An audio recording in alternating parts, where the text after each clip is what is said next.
Une lecture des lignes de la main que l'on fait par instinct est presque toujours fausse, parce qu'on n'a pas forcément les bonnes clés de décryptage et surtout qu'on ne sait pas comment faire. C'est comme si on essayait de lire une partition sans avoir de base, et on finit par créer des biais à cause de raccourcis que l'on fait. Et ça c'est logique parce que nous n'avons tout simplement pas les clés. Mais plutôt que de faire des raccourcis, il est intéressant d'avoir une lecture globale, à la fois des signes qui surplombent la main que de la lecture des grandes lignes. Et pour ça aujourd'hui j'aimerais vous amener sur l'interprétation et la compréhension de la lecture de la ligne de tête. Si vous ne la connaissez pas déjà, c'est tout simplement la ligne qui permet de parler d'une part d'intelligence, mais pas que, surtout de la façon dont on raisonne, dont on voit les choses, dont on se construit mentalement vis-à-vis de certains événements, et surtout les points d'attrait que l'on a intellectuellement. Alors nous allons pouvoir voir ensemble, tout simplement, ce qu'il se passe dans cette main. Par exemple, parmi ces fameux raccourcis que l'on retrouve souvent, il y a ce fameux ligne de tête courte correspond à quelqu'un de sot, qui n'a pas un brin d'intelligence. Et ligne de tête longue, c'est quelqu'un qui va être beaucoup plus instruit, érudit, qui arrivera à mieux réfléchir. Mais c'est pas du tout le cas. Alors regardons ça rapidement, ce qu'il se passe dans la main déjà. Qu'est-ce que la ligne de tête? Eh bien c'est tout simplement cette ligne qui traverse la main de manière horizontale la plupart du temps et qui se trouve en seconde place entre la ligne de cœur et la ligne de vie. Donc si on enlève un petit peu ces lignes-là pour avoir un peu de clarté, on va pouvoir voir ensemble ce qu'il se passe. Déjà, il est intéressant de regarder où commence la ligne de tête. Déjà, il faut voir que la ligne de tête commence au même endroit que la ligne de vie. C'est cette fameuse ligne de vie que l'on a abordée dans une vidéo précédente, et de voir que cette ligne de tête commence au même endroit que la ligne de vie, ça peut nous apporter quelques détails. Parce qu'on commence à se construire intellectuellement, mentalement, à réfléchir en même temps qu'on est. Alors bien sûr, au début, on commence pas par faire des dissertations, mais on commence par tout simplement comprendre son environnement, avoir des capacités un peu instinctives, un peu de survie, à découvrir le monde. C'est pour ça souvent que la ligne au début est hachurée, ça fait des petites stries comme ça, si on...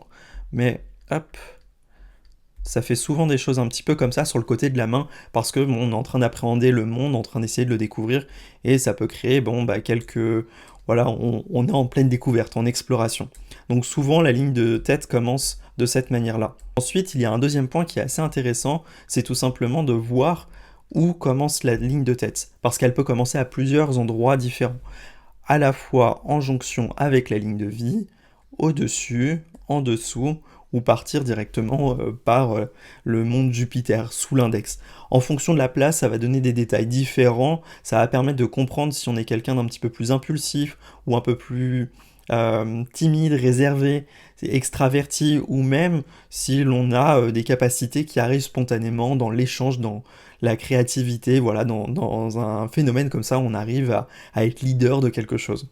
Donc ça, c'est vraiment d'essayer de comprendre un petit peu la position de la ligne de tête, même si on va pas forcément y venir aujourd'hui en détail parce que ça demanderait une étude beaucoup plus approfondie, d'essayer d'analyser ces points d'arrivée, mais ça vous permet déjà de comprendre que les lignes de tête peuvent commencer à plusieurs endroits différents. Ensuite, quand on regarde un petit peu dans la main, on peut voir que la ligne de tête peut avoir plusieurs formes. Elle peut être bien évidemment courte ou se prolonger. Donc si elle est courte, elle s'arrête là, ou se prolonger beaucoup plus loin en redescendant comme ça vers ce qu'on appelle le mont de la Lune, le mont de la Lune qui est la base entre le poignet et la percussion, la partie extérieure, et la ligne de tête peut partir après de d'autres façons. Par exemple, d'une manière toute droite qu'on va voir ensuite, s'arrêter évidemment à des échelles différentes, ou repartir beaucoup plus bas et rejoindre la ligne de vie. Voilà, ça a des indications différentes en fonction de où elles arrivent. Quand on regarde où s'arrête la ligne de vie, ça nous permet d'avoir des indications sur le comportement de la personne, sur ce qui l'intéresse dans le quotidien ou sa façon de réfléchir et de penser de manière naturelle.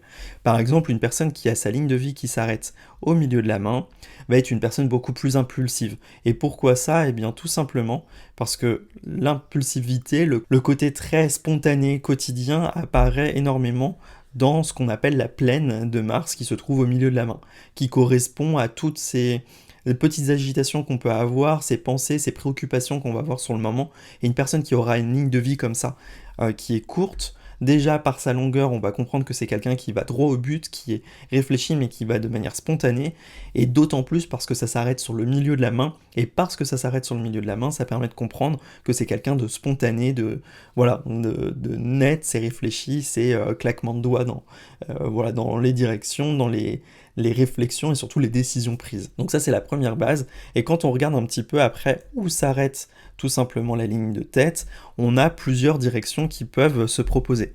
Donc si on a dit qu'on avait une ligne qui est un petit peu comme la grisse que l'on a là, et qui va vers le bas, ça sera une personne qui sera beaucoup plus imaginative, et si par exemple c'est une ligne de vie qui va être beaucoup plus droite, et qui va s'arrêter de l'autre côté, ça sera quelqu'un d'un petit peu plus obstiné, têtu, mais en même temps qui va droit au but, qui fonce, et quand il a quelque chose en tête, il n'y a rien à pouvoir l'empêcher de le faire. Pourquoi? Eh bien tout simplement parce que quand une ligne de tête s'arrête sur la partie extérieure, là que je viens d'entourer, ça correspond à la zone dite de Mars externe. Cette zone-là, qui correspond un petit peu comme chaque endroit de la main avec des zones spécifiques, hein. Si je les redessine globalement, ça fait à peu près ça. Hop. Et ces zones-là, en fait, quand là, elle arrive sur la partie de Mars externe, c'est la partie un peu impulsive, dynamique, réactive de Mars, qui est une divinité qui peut être bien évidemment colérique, mais qui a le sang chaud et qui sait décider, qui va droit au but, qui ne se laisse pas aller. Et c'est vraiment ce qui ressort quand la ligne s'arrête à ce niveau-là. Ça peut donner du coup des indications déjà sur le comportement, mais pas que, hein, parce que évidemment si on a des lignes comme ça de tête qui ont une forme, par exemple si on reprend un petit peu la forme, alors là je vais la redessiner de la même manière qu'elle est sur le dessin, il peut avoir des indications complémentaires. Une croix, une étoile, alors une étoile elle va être un petit peu plus marquée comme une étoile qu'on pourrait voir dans le ciel ou de manière imaginative, un triangle ou un carré. En fonction de ce qu'il va avoir sur la main, ça ne va pas forcément donner les mêmes indications. Une croix va être un petit peu plus difficile, ça va être un moment, un pépin dans notre façon de penser. Donc, ou un blocage parce qu'on aura eu un problème professionnel, ou parce qu'il y aura eu un pépin spécifique. Ça, on ne peut pas l'étudier juste avec un symbole. Il faut avoir un comparatif, d'une part entre les deux mains, et surtout avec les autres indications qu'il y a dans la main. Et par exemple, une étoile va être un moment, une opportunité, une destinée, quelque chose d'un petit peu chouette. Un triangle va montrer une forme de réussite et de progrès que l'on a eu grâce à des compétences personnelles. Et un carré, ça sera quelque chose de beaucoup plus sécurisant. Voilà, donc ça c'est des petites indications qu'on a comme ça, et en fonction de là où ça se trouve, on va pouvoir dater un petit peu de quand arriveront les événements. Mais surtout, ce qu'il y a de plus intéressant, au-delà de où se termine la ligne de tête, c'est aussi de comprendre qu'il y a plusieurs choses. Donc on a dit, on a cette fameuse ligne de tête, mais on peut avoir ce qu'on appelle des confluents et des affluents, comme sur toutes les lignes finalement. Et il y en a un que je trouve très intéressant, qui est tout simplement un petit affluent qui remonte, hop, comme ça. Alors bien souvent, il commence, bon, déjà sur la ligne de tête, il commence pas ailleurs, mais il commence entre l'annulaire et le majeur. Hop. Et surtout, il a une direction qui va vers le petit doigt.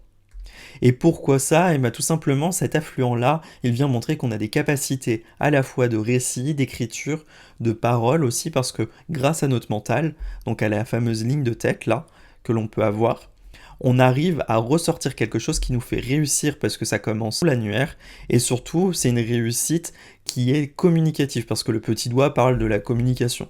Si vous voulez un petit peu l'analyser à tout simplement une expression commune, c'est le fameux mon petit doigt me parle quoi. Et donc c'est ce côté communicatif parce que c'est le doigt relié à la divinité de Mercure. Voilà, ça donne une petite indication comme ça et ça permet de comprendre qu'il y a des affluents qui sont très intéressants. Mais surtout, il y a un élément que j'aimerais voir avec vous. De le voir de manière très théorique, bon, c'est intéressant, mais qu'est-ce que ça apporte dans le quotidien? Eh bien, on va pouvoir faire une petite analyse d'une main, d'une personne qui m'a autorisé à utiliser une photo de sa main. Et sur cette main, on va pouvoir voir que, bon, bah, finalement, des fois, il y a des lignes qui sont un petit peu plus particulières. Et là, pour le coup, bon, c'est une ligne de tête. Alors, je zoome un tout petit peu pour bien voir. Comme nous l'avons vu tout à l'heure, il y a ce fameux début qui est un petit peu assuré, mais qui est quasiment dans toutes les mains. C'est parce que bon, on apprend à se connaître, à réfléchir, et surtout là, ce qu'il y a, quand on regarde un petit peu plus en détail la ligne de tête, il y a deux choses. Alors c'est une ligne de tête qui est un petit peu particulière, je dois vous l'avouer. Elle m'a pris du temps à comprendre cette ligne de tête. C'est pour ça bon, que j'ai une photo en plus de la main, parce que j'ai été faire une étude un petit peu plus approfondie dessus, car la ligne de tête se confond avec deux autres lignes. Alors si vous êtes déjà connaisseur un petit peu en chiromancie, vous aurez reconnu la fameuse ligne de tête qui arrive ici, la fameuse ligne de tête qui arrive là aussi, et surtout, on va la mettre d'une autre couleur. On le voit juste ici, il y a la ligne de destin, hop, et d'une autre couleur, hop, la ligne de cœur. Là. Donc évidemment, la ligne de tête se mélange à deux autres lignes et c'est ça que je trouve très intéressant ici. Alors on va pas faire une étude complète de toutes les lignes parce que là on en aurait pour un moment et ça n'est pas le but de la vidéo. C'est surtout de vous montrer que oui, une ligne de tête peut avoir plusieurs formes différentes, mais surtout que là, la ligne de tête prend une direction qui est tout autre. On voit ici la ligne de tête. Si on devait continuer, elle devrait arriver à peu près par là. Si elle prenait juste la tangente dans laquelle elle a commencé là. On voit. Et quand on regarde un petit peu plus en détail, cette ligne de tête, elle a une coupure, elle a un stop et elle prend une direction qui est presque à 90 degrés quand elle rejoint la ligne de destin. Cette fameuse ligne de destin, là, si on la calcule, elle arrive à peu près vers 40 ans.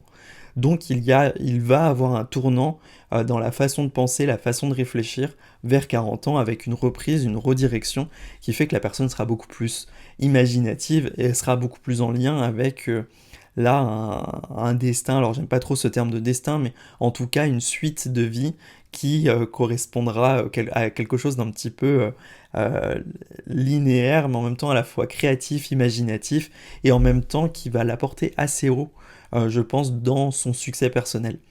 C'est pas forcément un succès mondial, mais dans son succès, dans sa réussite. Pourquoi? Eh bien parce qu'on a dit, il y a cette coupure qui arrive à peu près à, je dirais, 35-40 ans, et de l'autre côté, il y a cette fameuse ligne de tête qui coupe également donc la ligne de destin et la ligne de cœur. Donc ça sera vraiment un choix personnel qui en ressortira en plus et qui lui permet d'avoir quand même une réussite parce que ça rejoint l'index. Donc voilà, c'est une ligne qui est assez intéressante. Donc comme vous pouvez le voir, moi ça peut donner des indications un petit peu différentes quand on a des lignes de ce type. Alors ce sont quand même des lignes qui sont assez rares. On n'en voit pas dans toutes les mains. Dans mon cas, j'en ai vu qu'une ou deux fois ce genre de ligne. Donc c'est vraiment des choses qui sont assez particulière. Mais je voulais quand même vous l'amener pour juste vous montrer comment on peut prendre une direction sur une ligne de tête et surtout ce que ça peut apporter comme détail complémentaire. Donc comme vous l'aurez compris, une lecture d'une ligne de tête, ça ne se fait pas par instinct. Ça se fait parce qu'on a une tablature et qu'on sait exactement comment fonctionne une main dans son ensemble. Les zones, les lignes, les jonctions et surtout les signes qui vont avec. Alors ça n'est qu'un aperçu parce que bien évidemment, je ne peux pas tout montrer ici, on n'en aurait pas le temps et il faudrait un cours complet d'1 ou 2 heures pour pouvoir faire une lecture d'une ligne de tête, mais ça vous permet déjà de donner un aperçu pour comprendre un petit peu comment ça se passe dans vos mains et surtout arrêtez de vous dire qu'une ligne de tête courte correspond à quelqu'un de sot ou qui ne réfléchit pas, qui voit juste au bout de son nez. Non, la ligne de tête n'est pas là pour identifier le QI de la personne. C'est plus une manière de montrer comment elle réfléchit, de quelle manière elle pense et elle participe, elle est active dans ce qu'elle fait. Voilà, donc c'était la petite indication sur cette fameuse ligne de tête. J'espère que ça vous aura donné un petit peu de clarté sur la façon dont ça se passe. Je vous remercie de m'avoir regardé sur cette vidéo. Et surtout, si ce genre de vidéo vous intéresse, n'hésitez pas à me le dire en commentaire, à vous abonner pour ne pas louper les prochaines vidéos. Je vous remercie et je vous dis à très vite.